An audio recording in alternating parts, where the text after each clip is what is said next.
Ang forest fire ang naitala sa ilang bahagi ng bansa tulad ng Bulkang Mayon sa Legazpi, Albay at ang kagubatang sakop ng Quezon National Park sa Quezon Province. Narito ang report ni Athena Imperial. Mainit na panahon at malalakas na ihip ng hangin. Ayon sa DENR, ito ang mga posibleng sanhi ng pagsiklab ng apoy sa isang bahagi ng Bulkang Mayon sa Legazpi City, Albay kahapon.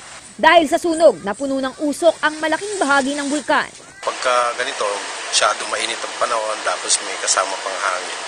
Nare-reignite yung mga ibang areas kaya lalo na maraming mga tuyong dahon at saka yung mga branches dala pa ng mga nakarambag yun.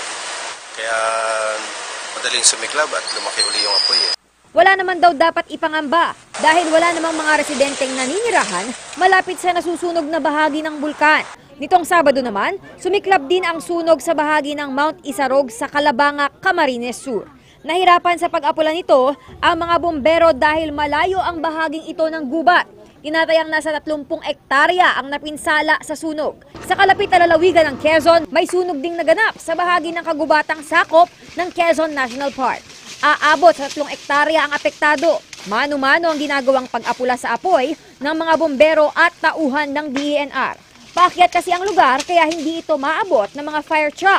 Sa ngayon nakontrol na raw ang sunog pero hindi pa rin ito tuluyang naaapula. Ayon sa DENR, posibleng mga nagkakaingin ang nagpasimula ng sunog. Nagka-forest fire din maging sa Manicani Island sa Guian, Eastern Samar. Makikita mula sa dagat ang bahagi ng nasusunog na gubat. Walang bombero sa naturang isla kaya ulan na lang daw ang inaasahan ng mga residente para maapula ang sunog. Hindi pa natutukoy ang sanhi nito. Para sa unang balita, Athena Imperial reporting.